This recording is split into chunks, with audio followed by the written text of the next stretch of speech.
Привет, дорогие друзья! Сегодня на даче я делаю пирог с сочной начинкой. На столе все, что понадобится для приготовления. Ну и вначале будем делать крошку, то бишь тесто, основу для пирога. Для этого нам понадобится стакан муки, который я просею в удобную емкость, масло сливочное 100 грамм, 50 грамм сахара. Муку просеиваем и в муку натираем масло, а затем добавляем сахар. Муку просеяли, масло потерли, добавляем на кончике ножа ванилин и добавляем сахар. И просто руками до крошки все это дело перетираем, чтобы получилась крошечка. В мисочке у меня 9% творог, полкило.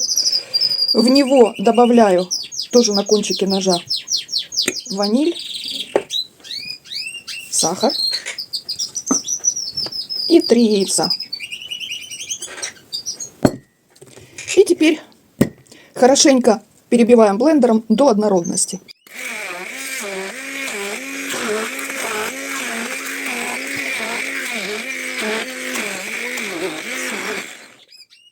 Начинка уже готова, я ее перебила до гладкости. Крошку визуально поделите пополам. Первую половину высыпаем в удобную формочку для выпекания и слегка придавливаем ложкой. Вот так вот выглядит слой крошки в формочке. Ну и сейчас на эту крошку наливаем нашу начинку. Хочу предупредить, что форму смазывать не надо, так как в крошке содержится масло. Ну, поехали дальше. Аккуратно распределили начинку по первому слою крошки. И теперь самое буквально сложное — высыпать аккуратненько вторую половину крошки на начинку. Равномерно распределить по форме. Вот, дорогие друзья, что у меня получилось. Сверху присыпано все. Теперь наш пирог можно ставить в разогретую духовку до 180 градусов.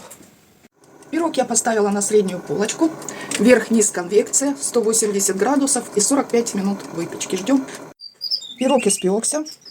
Надо его оставить до полного остывания, потому что начиночка там жидкая, она так и остается пока. Потом, когда остынет, она будет очень сочной и схватится. Сейчас мы пирог оставляем до полного остывания, а потом будем нарезать и пить чай. Пирог остыл, можно чаевничать. Хрустящий верх. И очень хорошая начиночка. А на этом, пожалуй, все. Всем приятного аппетита. Пока-пока.